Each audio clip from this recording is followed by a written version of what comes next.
बिस्मिल्लाहिर्रहमानिर्रहीम। अस्सलाम वालेकुम वरहमतुल्लाहि वबरकातुहू। Mohammad Shahzeb, law instructor PTS में अपनी ड्यूटी सरअंजाम दे रहा हूँ। आज हमारा जो टॉपिक है वो जुराइम काबिल दस्तंदाज़ी और नाकाबिल दस्तंदाज़ी के मतलब इत्तला के बारे में है।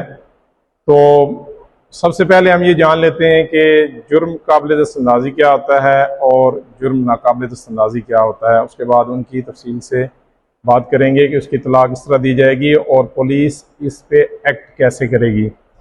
तो जुर्म काबिल दस्तंदाज़ी और नाकाबिल दस्तंदाज़ी का जो डिफ्रेंशिएट है या उनके दरमियान फ़र्क है कि कौन सा जुर्म काबिल दस्तंदाज़ी है और कौन सा नाकाबिल दस्तंदाज़ी है, इसकी तफसील जो है वो ज़ाब्ता फ़ौजदारी के ज़िम्मा दोम के मुख्तलिफ आगे कालम बने हुए हैं। ज़िम्मा दोम के आगे के फ़लाँ जुर्म है, उसकी नोयत क्या है, और उसके आगे 2-3 और कालम हैं जिसमें पहला कालम आ जाता है कि ये जुर्म जो है वो पुलिस कार्रवाई का या तफ्तीश का इख्तियार रखती है, मसलन कि ये जुर्म काबिल दस्तंदाज़ी है या नाकाबिल दस्तंदाज़ी है। उसके बाद आ जाता है कि ये जो जुर्म है इसमें पुलिस बिला वारंट गिरफ्तार कर सकती है या बगैर वारंट के या वारंट के साथ गिरफ्तार करेगी। इसके बाद ये नाकाबिल ज़मानत है या नाकाबिल ज़मानत है, काबिल राज़ीनामा है या नाकाबिल राज़ीनामा है। तो ये सारी चीज़ें ज़िम्मा दोम में डिस्कस की गई हैं। वहाँ से ये चेक किया जा सकता है कि फ़लाँ जुर्म जिसकी इत्तला दी गई है वो काबिल दस्तंदाज़ी पुलिस है या नाकाबिल दस्तंदाज़ी पुलिस है। तो इसके बाद हम ये डिस्कस करते हैं कि ये जो जुर्म काबिल दस्तंदाज़ी है इसकी इत्तला किसको दी जाएगी। तो जो भी जुर्म काबिल दस्तंदाज़ी है उसकी इत्तला ऑफिसर मोतमिम थाना को दी जाएगी।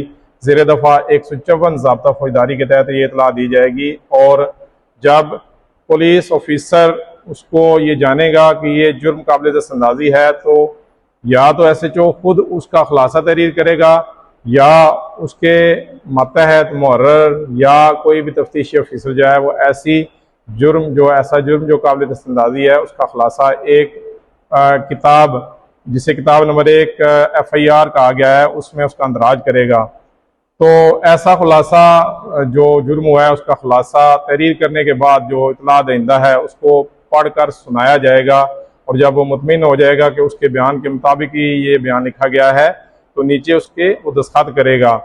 दस्तखत करने के बाद तफ्तीशी अफसर अपने दस्तखत करेगा और यूँ इसकी जो इब्तदाई इत्तलाई रिपोर्ट है उसका अंदराज फार्म नंबर 24/5/1 में किया जाएगा। और उसके बाद तफ्तीश की जो कार्रवाइयाँ हैं मज़ीद ज़ेर दफ़ा 156 ज़वाद फे वो अमल में लाई जाएंगी।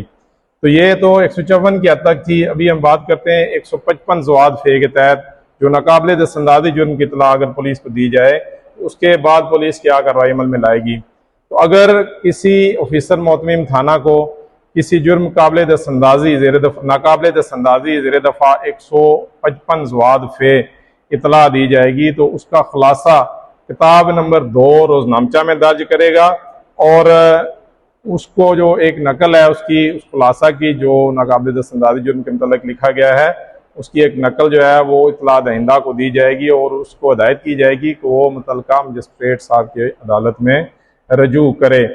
उसकी एक जो नकल है पुलिस आज खुद भी इलाका मजिस्ट्रेट को भेजेगी जिसको ऐसे जुराइम के बारे में कार्रवाई करने का इख्तियार है। ज़िम्मा दोम या ज़िमन दोम जो 155 ज़वाद फे में है, तो जब वो इत्तला जो है वो लेकर मजिस्ट्रेट की अदालत में इत्तला दहिंदा जाएगा या पुलिस भेजेगी तो पुलिस के मजिस्ट्रेट के पास इख्तियार है कि वो ऐसे जुर्म की तफ्तीश का हुक्म दे सकता है। तो इसके अलावा 155 ज़िमन 3 के तहत जब मजिस्ट्रेट की तरफ से किसी जुर्म नाकाबिल दस्तंदाज़ी की तफ्तीश के बारे में किसी SHO को या किसी तफ्तीशी अफसर को हुक्म मिलेगा तो वो उस मुकदमे की ऐसे ही तफ्तीश करेगा जिस तरह ज़ाब्ता फ़ौजदारी 154 के तहत काबिल दस्तंदाज़ी जुर्म के मुतल्लिक़ इत्तला मिलने पर वो तफ्तीश करता है, सिवाय किसी शख्स को गिरफ़्तार नहीं करेगा जब तक कि उसका वारंट जो है गिरफ़्तारी वो मजिस्ट्रेट की अदालत से हासिल न कर सके। तो आज का हमारा जो टॉपिक था वो 156 और 155 के बारे में था, जुर्म काबिल दस्तंदाज़ी और नाकाबिल दस्तंदाज़ी।